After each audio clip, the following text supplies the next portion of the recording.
So we had a lot of requests last week for some entries to the saddle, attacking from there and doing some stuff from there.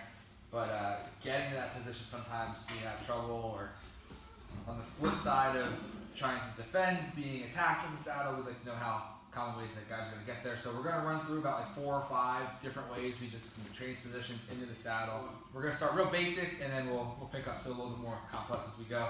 So the first one we're looking at is if I'm in top half guard. Right?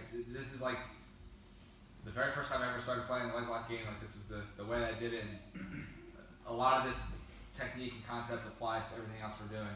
So I talk about a lot, if I have one leg in between his, I'm winning the leg lock game, I have the advantage. Well, by him being in half guard, I already have one leg between his, so I'm already set up to attack the saddle. So when I'm here in half guard, all I need to do is my leg that's not between his is going to step all the way back, and I'm going to sit down, and here's my triangle. So I already had a leg in between his, lock up my triangle. All we need to do when we're drilling these is just get this far. Don't go all the way through, look for the finish and everything. I just want to focus on getting to the position.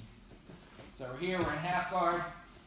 I can either be flattening him out, I can be playing high. Like, no matter where I am from here, I have one leg between his, I have one leg that's not. So I'm going to step all the way back.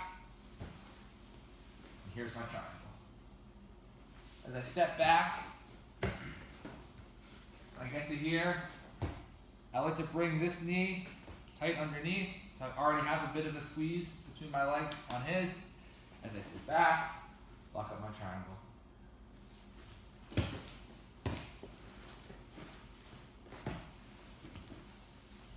Saddle. We good? Let's try it. A lot of the entries we're going to look at today is going to be like if we're in top position and we're taking a position from there, because playing like from our own guard game is a little more complex, and this is sort of first steps a little bit easier from here. So we just did the half guard one. Another way that's common is if I'm standing and this guy's starting to put a De La Riva hook in. All right, I'm already one leg in between. If I sit right back down, the knee line's already out. So I need to make sure that this knee line is deep. So when he puts the De La Riva hook in, I can reach back and control the knee. And I'm going to do the same thing. I'm going to step back, sit down, saddle. So he has the De La Riva hook in. I'm going to control the far leg. I'm going to start reaching back. If we're playing in the gi, just grab the gi pants. You can grab the ankle and play from here, but I don't feel it's as strong as if I'm stepping all the way back and controlling at his knee. So I'm going to control. I'm going to step back. Pull the knee through to make sure that he's not clearing the knee line. Sit down, triangle, saddle.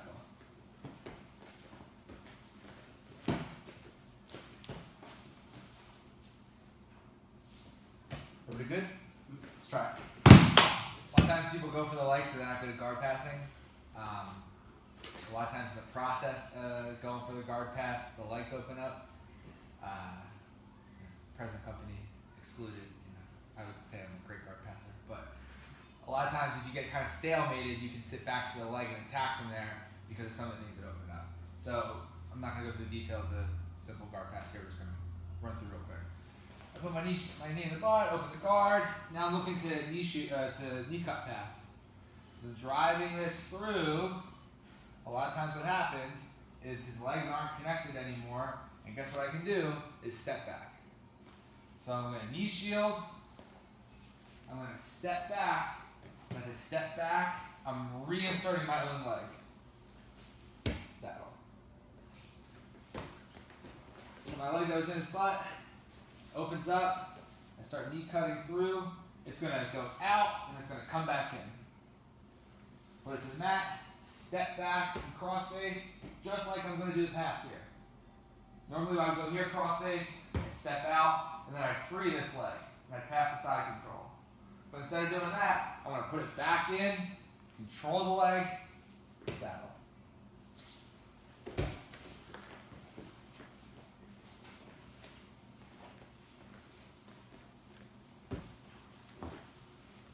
As previously mentioned, being a fantastic guard passer that I am, oftentimes I find myself in side control or mount, dominant position. So the theme of today has sort of been, if I have one leg in between, I'm open to the saddle. But as you can see, when I'm in side control, I have 0 legs in between. So sometimes I have to put a leg in between so as to make this entry happen. Okay, so when we're here, again, I'm not going to go into the finer details of top side control. But I'm here, I have pressure, and I'm going to drop my hip to keep pressure. A lot of guys would go from here, they would drop the hip, and then we would look to step over into the mount. Very common. It's probably what this guy's thinking is going to happen. So when I drop to my hip, usually I would step my outside leg all the way over, but instead, I'm going to use my inside leg. This one over here. Right now I have my knee and his hip, so he can't turn into me. Again, playing top side control position we're all familiar with. But instead of stepping all the way over, my inside leg is just going to put itself right back between his legs. From here I can start loosening my grip in the side control, still keeping pressure in his face, my shoulder. So I'm going to reach back, control the leg. Here's my saddle. So this whole way through, this guy's thinking one thing's happening and another thing's happening. I'm here, pressure, drop my hip. He probably thinks that I'm going to step over, but I'm not. I'm going to come inside, reach back and control, pressure until I'm really ready to let it go. Saddle. Pretty good? So, as you can see, a lot of these are pretty simple. Alright, so we're going to do, I'll try to make it quick because we're short on time, but we're going to do 2 more ones just to follow the chain of passing through dominant positions. So a lot of times, again, being such a great guard passer, I have opportunities to get to knee on belly. Yeah. So I find myself in side control, and maybe he's playing, normal frame game, so I know I can't sit to my side control and go from there. So I'm going to switch to the knee on belly. I'm going to drive this knee across. A lot of times what's common is for this guy to try to recover, is he's going to try to push my foot through to his half guard.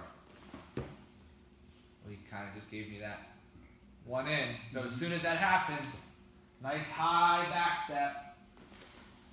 Here's my saddle. So let's look at the other side so you can see a little bit. So I'm in side control. I jump up to my knee on belly. I know what he wants to do. I know he wants to recover his half guard. So as soon as he goes for it, step right back over. Here's my saddle. I know this has been repetitive, but one leg in between and a back step is saddle all day. Let's try it. If I have the mount, he wants to elbow escape. And he wants to push a foot through to my half guard. And then when he's from here, he wants to start shooting this even deeper, recovering his half, and I'm just going to step all the way back over and take my saddle. It's literally the same technique we just did from the knee on belly. I have the advantage in being in mount, obviously. I also have the advantage in knowing what he wants to do, especially no-gi. He wants to try to elbow escape from here. Pushes it through. Okay, cool. Now I'm just waiting. If he stays here, I can't really step back because he's on this side. So I'm just waiting. No, what's he going to do? I hope he doesn't recover my half guard. Oh, it's going through. Okay. Step all the way back. Control the saddle. Make sure when we're doing step backs, I want my knee to come tight underneath his. Don't start locking your triangle up out here and then try to pull it back in. The elbow escapes. Saddle. Let's do a few more.